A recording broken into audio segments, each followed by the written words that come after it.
2, 1. L'espace, nouveau champ de bataille des grandes puissances.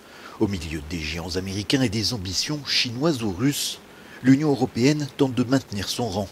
La 14e conférence spatiale européenne s'est tenue à Bruxelles ce mardi, avec un objectif clair, se projeter dans les transformations technologiques à venir, mais également anticiper une potentielle militarisation du cosmos.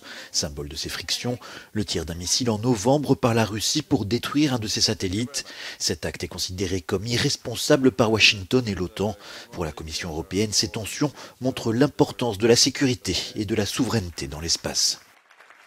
L'espace, c'est aussi un domaine qui est de plus en plus contesté. C'est un domaine qui est un domaine stratégique. C'est un domaine qu'il faut protéger, qu'il faut défendre, y compris pour nous, Européens.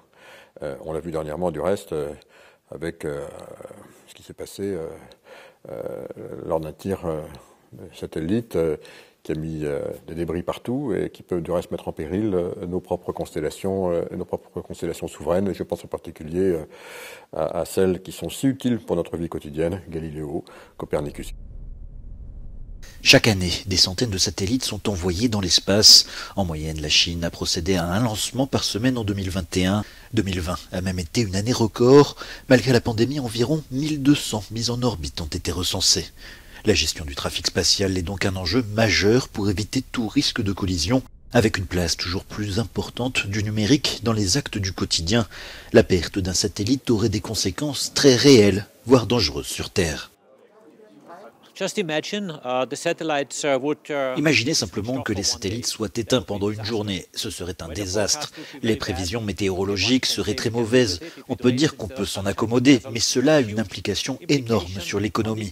Les prévisions météorologiques de l'espace contribuent à 61 milliards d'euros de bénéfices économiques en Europe. L'impact est donc énorme. Autre exemple, la navigation. Si vous éteignez les satellites, bien sûr, la navigation ne fonctionne plus. Les télécommunications, les marchés boursiers, tout est dépendant des satellites aujourd'hui.